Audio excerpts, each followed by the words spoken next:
ব্রাহ্মণবাড়িয়ায় বিএনপির মহা সমাবেশ, ৩১ দফা বাস্তবায়নের লক্ষ্যে সরকারের প্রতি কঠোর বার্তা।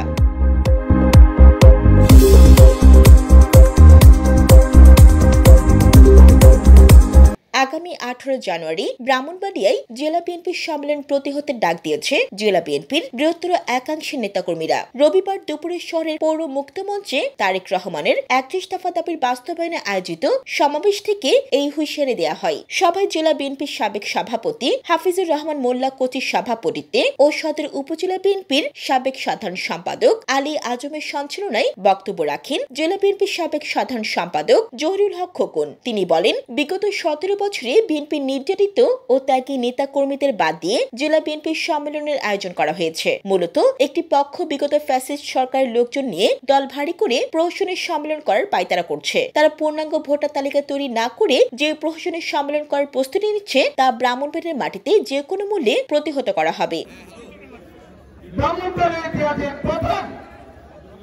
আমরা সভা করতে যাচ্ছি, এটা কোনটা? প্রতিবাদী সভা এবং ন্যায্য দাবি নিয়ে, যৌক্তিক দাবি নিয়ে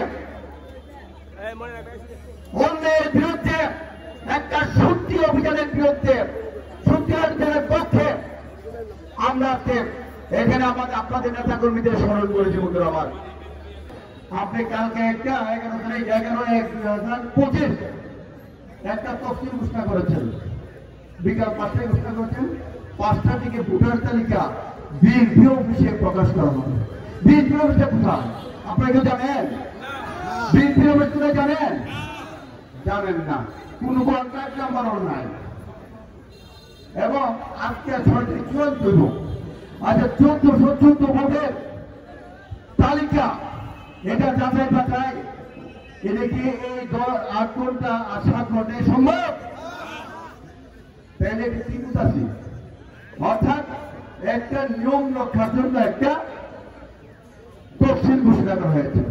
এ সময় সম্মেলনে নির্বাচন কমিশনের উদ্দেশ্যে জহিরুল হক খোকন বলেন, জেলার সকল পর্যায়ের নেতাকর্মীদের কথা বলে ত্যাগীদের নিয়ে একটি পরিচ্ছন্ন ভোটার তালিকা হালনাগাদ করে সম্মেলন করার দাবি জানান। এই বিষয়ে কেন্দ্র থেকে দ্রুত কোনো সিদ্ধান্ত না এলে আগামী 16 জানুয়ারি আমরণ অনশন সহ বৃহত্তর কঠোর আন্দোলনের হুঁশিয়ারি দেন। এ সময় বিএনপির সাবেক সভাপতি হাফিজুর রহমান মোল্লা কোচি তার বক্তব্যে বলেন, যতই ভয় দেখানো হোক আমরা জনগণের পক্ষ থেকে প্রতিরোধ করব।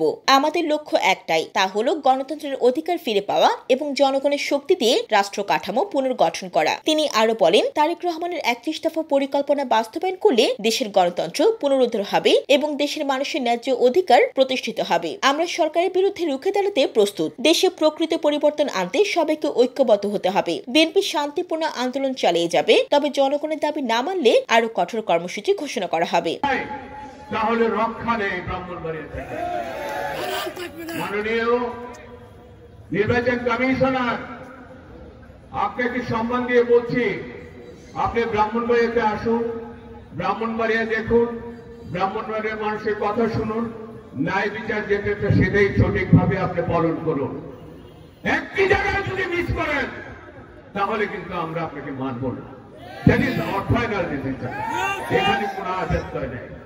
এই সময় উপস্থিত ছিলেন সাবেক সিনিয়র সহ সভাপতি অ্যাডভোকেট শফিকুল ইসলাম, সাবেক সহ সভাপতি অ্যাডভোকেট গোলাম সরোয়ার খোকন, সাবেক যুগ্ম সাধারণ সম্পাদক এবিএম মোমিনুল হক, সাবেক কোষাধ্যক্ষ জসিমউদ্দিন রিপন, সদর উপজেলা বিএনপির সাধারণ সম্পাদক আলমগীর হোসেন, পৌর বিএনপির সভাপতি নজরুদ্দিন আহমেদ, যুবদলের সভাপতি শামীম মোল্লা প্রমুখ। এই সময় জেলার বিভিন্ন উপজেলা থেকে বিপুল সংখ্যক নেতাকর্মীরা মিছিল নিয়ে বিভিন্ন স্লোগান দিয়ে সমাবেশ স্থলে যোগ দেয়। পথিক টিভি নিউজ ডেস্ক।